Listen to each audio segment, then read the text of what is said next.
friends, you're here with me, Jen the Taxidermy Witch, and it's been a while, but I'm really excited to kind of get back into it. I took a week off from YouTube, actually like 9 days, and then I just posted this morning some of my videos from my trip. So it wasn't the best trip. I was without Wi-Fi, and I hadn't planned for that. However, I do want to say that a Wi-Fi detox is a good thing, because it makes you realize that those interruptions of those signals do affect your witchcraft and do affect your daily life. So I want to talk about a couple of things. I am going to read some lore, but I think this video I should just talk about like my studio revamp. Basically, I've been collecting all kinds of lamps for hoodoo. I now have 6 in my collection, so I'm going to be doing workings inside of lamps. I've removed my television from my bedroom, and you guys know that this has been something I've wanted to do for a long time. Now the only thing left, because I have no clothes in here, it's just a studio. The only thing left bedroom-wise, or to make this whole place not be functioning together, is the bed. And I want to replace that with a sleeper sofa, or build a Murphy bed into the wall so that the bed comes down. We'll see how creative I can get. But I want to have as much space in here as possible. So if I could have a sofa that the bed would go into, I could sit and do videos on the sofa. Right now you guys are sitting on my bed and we're looking at this. But I have so many ideas for my studio. So really excited to get the TV out of here. And as you can see, I've replaced it with the Dollhouse. Now, that Dollhouse came from... I got it from my daughter like 5 years ago, I want to say. 4 or 5 years ago. And I got it online for $45 including shipping. And it has tons of like little vintage doll things inside of it. I'll do a video just on that because I'm going to tell you what I'm going to do with it. In the summer, I was doing my Faery offerings outside. And now I need to do more of them inside, and maybe like a special one once a month on the new moon with a candle, because that's when I saw the orbs above the offering. So I think that's a special time to them, and I also think doing an outdoor offering with a candle is a really beautiful thing, because on the darkest moon, on the new moon, if I said full moon, I'm sorry, I meant to say new moon, that's when it's the darkest and the fairies need to guide their way, right? And out in my garden, I have a little fairy door, and it's an old vintage dollhouse refrigerator. So now I need to get a couple things to update the dollhouse. But it is gorgeous. I have Miss Ginger sitting here, and she's kind of like obviously too big for the dollhouse, but I love that. I love it to be like Alice in Wonderland looking, to where it's like, that doesn't belong, or she's too big, or, you know, like, to scale, this is too big for this, you know? And I like things to be too big, not too small, right? So Miss Ginger fits really awesomely, and Claire didn't want to be up there. Claire's in the closet. That's fine. They want time apart. Maybe something happened while I was on vacation, but when I got home and I started changing everything around, I tried to put Claire over here with Miss Ginger. And the rose that I gave Claire and the piece of mugwort, it kept falling out of her hand, and it really stays in there securely. So I was like, she's telling me something. She doesn't want to be here. So I just closed my eyes and pictured where she wanted to be, and I asked her, where do you want to be? And so she wanted to be with the typewriter in the closet. That's cool. And on the record player. So Ginger's over here on her own. And then I've got one of the doll baby heads up there. Got another one down here, the kids. And I love, love, love everything British, so I'll just show you super quick. These are like my coronation plate, my coronation cup. I got them separately. They're both from thrift. It's Canadian, but you know, they still have the queen there. This super pretty little stirring spoon. And then this awesome thing I found at thrift as well. Royal Wedding Souvenir Box, 1981. So those are up there. And the reason why I have the babies next to this is because Well, if you're into conspiracy theories, you know that one of the favorite foods of the Queen is, that's all I'm going to say, because I don't want to really say that out loud. But God bless the Queen. Isn't that what they say? God bless the Queen. So, that's there temporarily, but what I'm really trying to do is get this into a permanent indoor face space. Because when we flip it around, of course, that's the other side of the dollhouse where it's open, and I've got furniture for the bathroom, for the bedrooms, I've got a fireplace, I've got pictures that hang on the wall. It's so cool. And dollhouse knickknacks are not inexpensive, especially vintage ones. You can find them on eBay and stuff. But luckily, like I say, I paid $45, including shipping, with everything inside of that. Like, I couldn't get rid of it when it was time for my daughter to outgrow it. And half the reason I got it is because I'm in love with it. And I never had one of these kinds of dollhouses when I was little. Like, I think I had a Barbie one or a plastic one, but never one that was wood and made by hand. And so I'm just, like, in love with that. And it's not perfect. Like, you can see where whoever made it, the chimney, it's, like, not fully put together. And, that top rung is, like, barely held on and stuff like that. But, man, I'm just, like, loving the vibe of it in my room. And just having the television out of here completely. And I don't know if you guys understand, like, why I try and get all of the things out of my room that I do. I just don't want anything to be in here that would muddle my focus from my magical practice, that would muddle, my dreams and ambitions with my day-to-day stresses in life. I don't keep bills in here unless they're at my altar being prayed upon or a working is done on one of them. You know what I mean? I need money for that bill. I literally put the money oil on the bill, do a candle, the whole thing, all on top of the bill.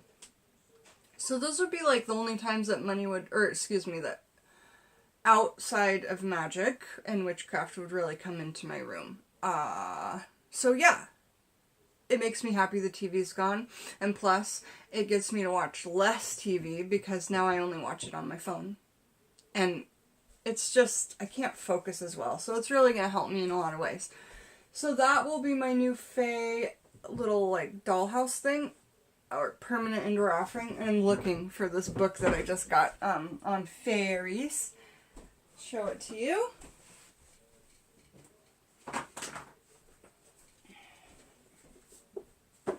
Okay, so I just got this book from Barnes & Noble.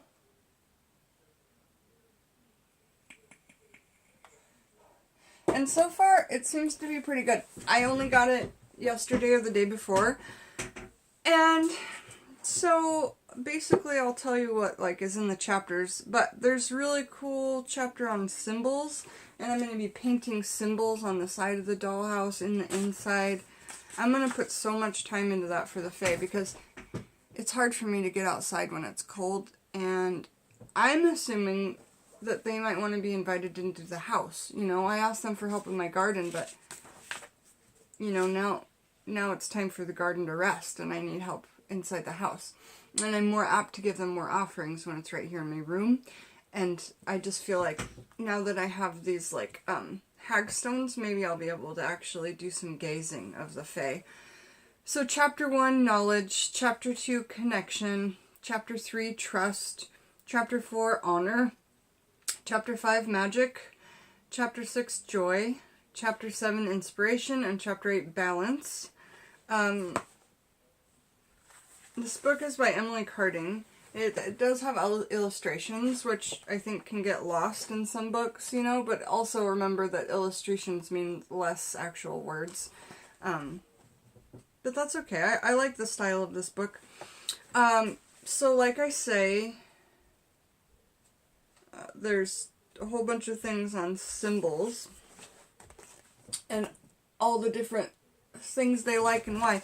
And one of the symbols I thought was so cool is called this septagram. The 7-pointed star known as a septagram or heptagram is used by many people who walk the fairy path to represent their beliefs. Where it is known as the fairy star or elven star. However, this is a recent usage of the ancient symbol, originating in the 1980s with the Elven Queen's Daughters, a group originating in the hippie movement of the 1970s California, who believe themselves to be elves incarnated into human form to help guide the planet toward peaceful ways. This inspired many to awaken to their own natures as incarnated magical beings, such as the Silver Elves, who are interviewed later in this book. So yeah, they're going to get into some interviews with elves and a bunch of stuff. But what I wanted to say about that star is, like, each point on the star has a different fairy element, and I want to have these types of symbols. Here's the earth, air, water, fire symbols of the fairies. So I want to have these symbols on there. And I thought it was going to be right there. Ooh, here's a part about offerings. What does it say? Just trying to read some passages to give you a little bit of grasp about what's going on in here. Where was offerings? Come back! Lost it. Honor shrines. Okay, so let's just talk about shrines. Here's a picture of one. This is wicked. I have a skull just like this too, so that would be something that I could do something similar of. But I feel like you should make your own ideas for these sorts of things. Just take, take ideas, yeah? Shrine. To create a permanent sacred space that honors your fairy allies and strengthens your connection with them, you may wish to build a shrine, either within a special designated area of your home, or more appropriately to work with the fairy, an outdoor space. I already have my outdoor space, right? This can be as subtle and minimalist or extravagant and over the top as you like.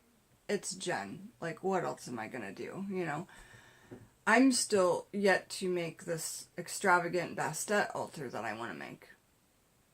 Because I want to create a big statue of her out of clay. So, more on this. And also, my parents do ironwork. They make stuff like this out of iron and metal. And my uncle Ike, oh my gosh, I wanted to show you guys. He made these bowls out of juniper. Like what does he call it? Throwing bowls? No, you throw pots. I have to ask Alex what he said. It wasn't carve, it was like, I don't know. These juniper bowls, and he's only charging $65 for a giant bowl.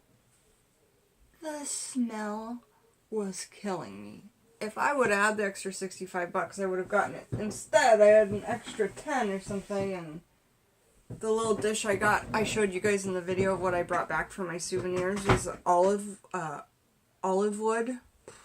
Beautiful as well. So anyway, shrines. Usually an outdoor space. This can be as subtle or as minimal. A shrine becomes a focal point of your interactions with the fairy. Through regular use and leaving of offerings, it will become a meeting point between the worlds, and the fairy beings and elemental spirits will be attracted to it. For this reason, if you choose or are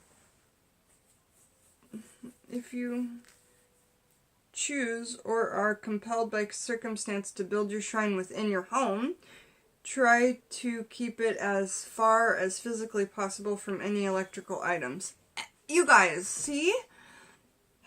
In my room, I don't even really have an overhead light. I have this light up there, and then now I'm switching everything over to these conjure lamps, to the oil lamps. Yes, I have an electrical outlet set up, but it's over here by the door, so that works out so well. Yeah, they don't like electrical things, and like I say, when I break down this room, at nighttime it's just lit by candles. I mean, it's absolutely magnificent in here at night, and I wish that translated better over the video, but it doesn't. It leaves all these, like, lines on my face and bouncy, whatever. Like, for instance, this is so cool. I tried to put a tall one on here and it just tipped right over. Isn't that cool? It's like this brass candle holder that I got. And I want to show you this little wax scry I did the other day and how it turned out. When you put candles in front of a fan, they make cool things. And I've been trying to use that as a scrying tool. Look what this did.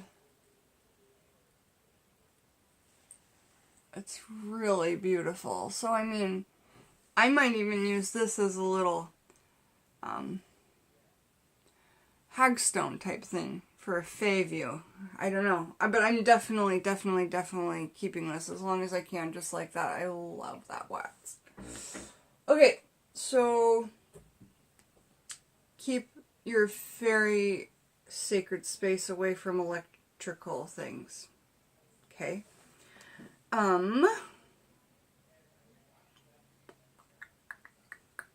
Choose. Especially computers. Not only will they play havoc with your equipment, truth, but the electrical energy interferes with their ability to interact with you clearly and well.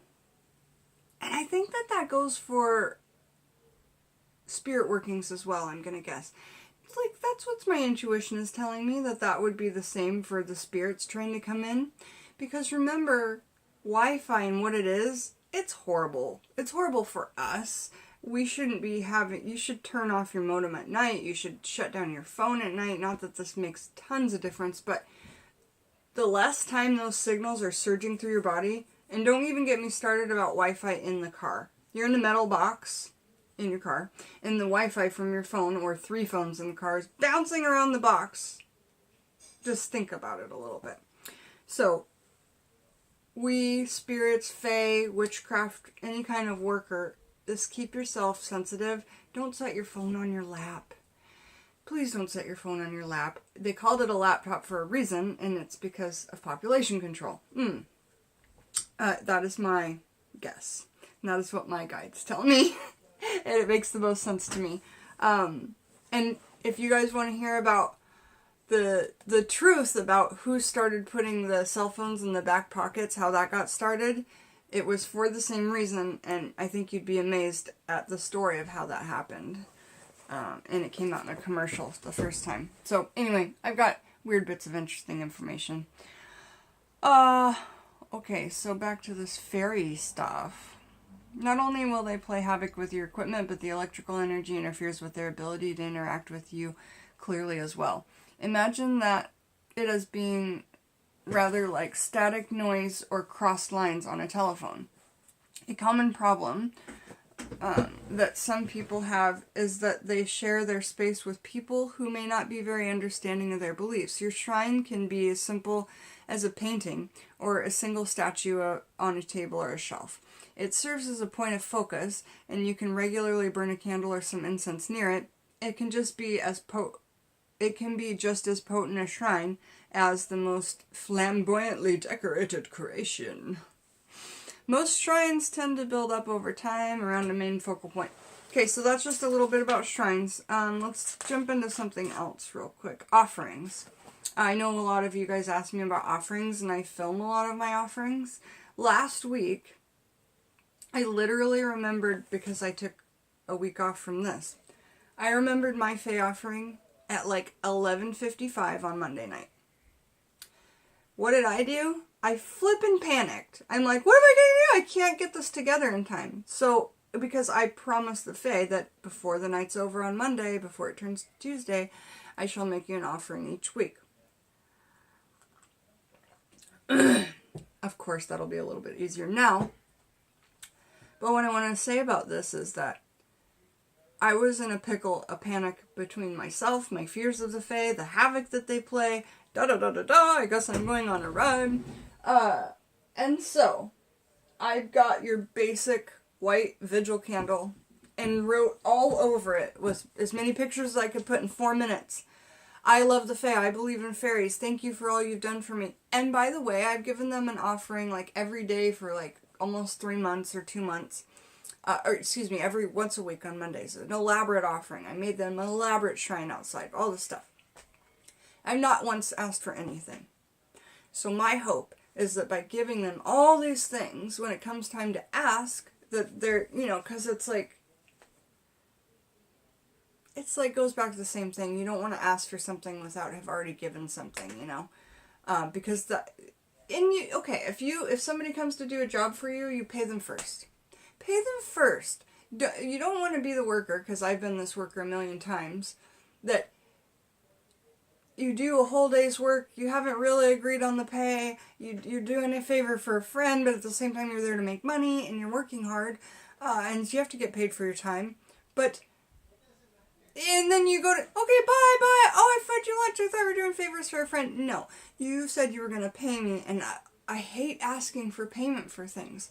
If I was a fairy, I would want all of these gifts and then for somebody to ask for something from me. So I'm doing this the way that I think that I would want to be valued and treated, and I suggest you do the same. So, in regards to offerings,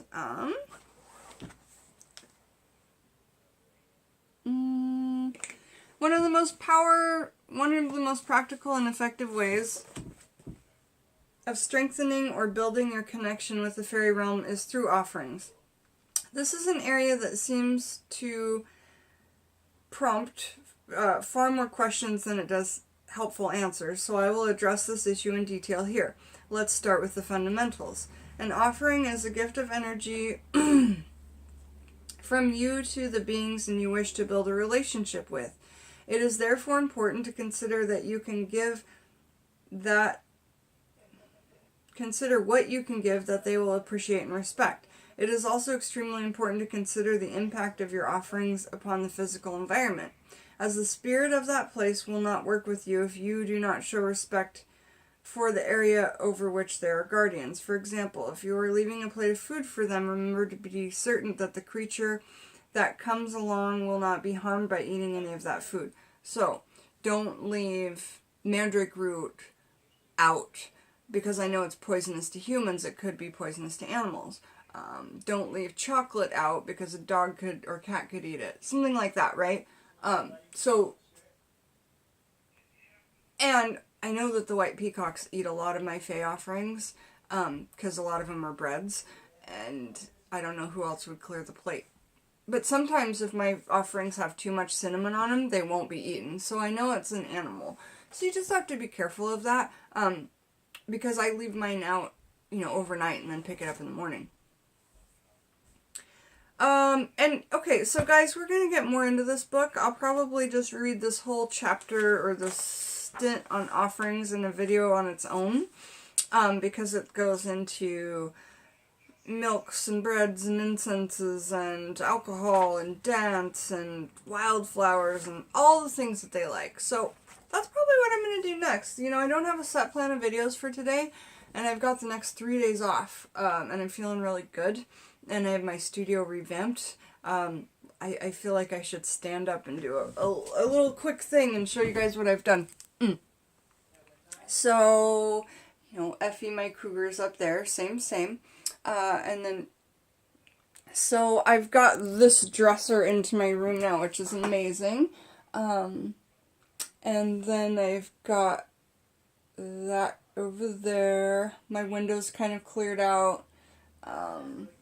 Fairy offering where the TV was. This is all pretty much the same, except for I've got all my stones down below from my trip that I collected. And, I put all my oils back here so that I can just work with them from right there. What else is going on? Those drawers have been working out so famously for my candles. And this outfit with my mink, I love that. I've got a feminine theme up there on top, so the cauldron is the womb, the gold is the color for the god, but I use it for Bastet because she loves it. I've got a witch up there, and I've got the feminine pelvis. So my herbs and my altar, and I moved some things around over here. I've got additions to my graveyard dirts and things like that. So just so many fun things happening here. Really happy to be filming again and learning and talking about the fairies with you. So come back and join me, Jen the Taxidermy Witch, If you have any video requests for today, let me know. It's a good chance I could make it for you. See you soon!